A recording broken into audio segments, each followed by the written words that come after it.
It has been a year since my manic episode. What's up, what's up, what's up?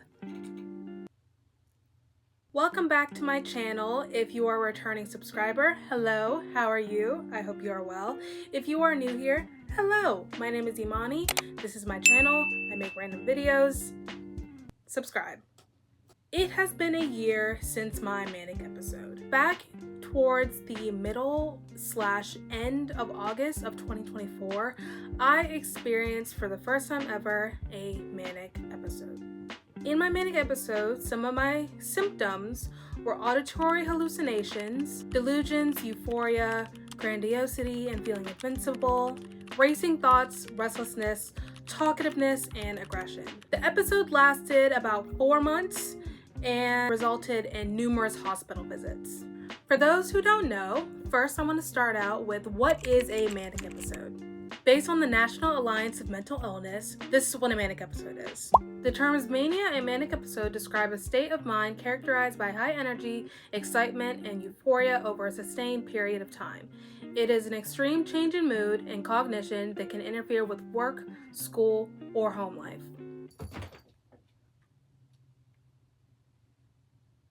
Okay. There are multiple disorders that can experience mania, but for me, I have been diagnosed with bipolar 1 disorder. You're mentally ill. Bipolar, bitch. The main distinction between bipolar 1 and bipolar 2 is that bipolar 1 experiences manic episodes, while bipolar 2 experiences hypomanic episodes and more depressive states. Bipolar 1 is considered to be more severe, and of course, I have that one.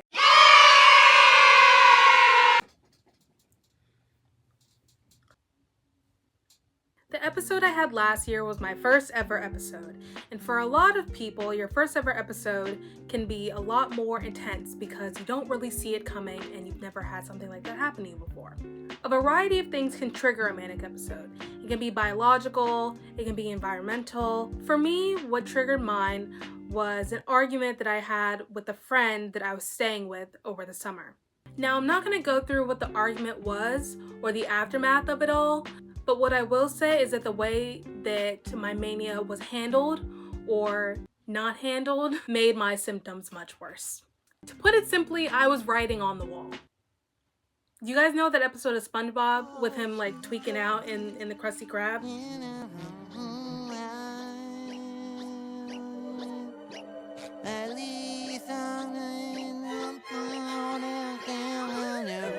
Yeah, that was me. There was a lot that happened within the first few weeks of my manic episode, and it was all back to back. I'm not gonna get into it, but just know that if I wasn't manic, I still probably would have been tweaking out. After just about a week and a half, I was hospitalized for the first time in an ER where my mom was contacted and she had to come all the way out to where I was in order to get me. I was hospitalized for a few days and was still extremely manic. The doctor had brought it up that I could be experiencing mania, but I didn't really know what that was at the time. After going home, I lasted about a week or two before I was hospitalized again, and this time brought to a mental hospital. I stayed there for just about 2 weeks and came back 2 days before what was my 19th birthday.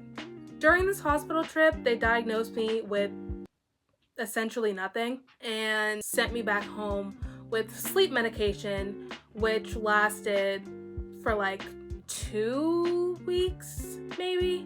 It didn't really change much of my manic symptoms, but the restlessness was gone a little bit. But within a few weeks after the medication was up and I was off of it, my restlessness came back and my mania became a lot more intense. This is when I was hospitalized for a third time, going to another mental hospital. At this one, I was diagnosed with, I believe, panic and depressive disorder, and I stayed there for about 2 weeks and was sent off with new medication. During the times I wasn't hospitalized, I was doing a lot of and experiencing a lot of severe manic symptoms. I was being very reckless, sneaking out of the house. I was starting arguments with my family due to past trauma. I was hallucinating the family I stayed with during that summer and kept trying to go back to them and believe that I was seeing them and that they were communicating with me. It was a lot. All of this lasted for about 4 months until I was finally put in a psychiatric therapy service that worked for me. That's when my psychiatrist put a name to everything that I was experiencing, which was mania. At first, I was really confused because the thing is, I really believed every hallucination and delusion that I was having. I believed it all to be true. So my first reaction to hearing that what I experienced was a manic episode was to believe that I was being called crazy and essentially gaslit. It really didn't take until a few sessions to really kick in that everything I experienced, while real to me, essentially didn't happen, and it made me feel terrible. It took me a really long time to accept that I had experienced mania, because even after it all ended, the anger and sadness I had for the people that were around me while it happened was still real. I say that what really helped me to get out of that elevated manic state, though, was getting an emotional support pet, my cat Widow, who you have probably seen a little bit throughout this video or heard making noise in the window. That's her. The episode ended end of October, beginning of November-ish. Following the episode, my life was in shambles. Yay! I had to leave school. My friendships were gone and broken. I was depressed and I still hadn't processed any of what happened to me. I was, however, really driven on getting justice for myself though, because there were some things that happened in the beginning of my manic episode that made the situation worse by various people. That's not taking away any of what I did during the manic episode. It's just pointing out that in such a vulnerable state, certain actions can worsen things for everyone, and that's just what happened. Overall, I'd rate the experience a -3 out of 10. I think if it went on longer, it probably would have been worse. There are some people that experience non-stop episodes for years, so I'm honestly really lucky that mine only lasted 4 months. But I did just want to come here and share a little bit of my story, maybe assist somebody that has experienced mania or maybe has some sort of psychotic or mood disorder and knows a little bit of what this feels like. It sounds cliche, and it is cliche, but you're really not alone. You're not the only person that this has happened to.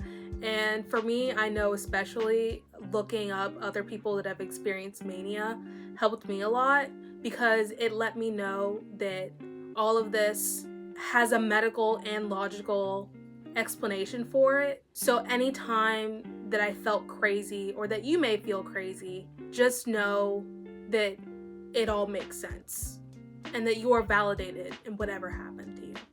Wow. So therapy. Okay, goodbye.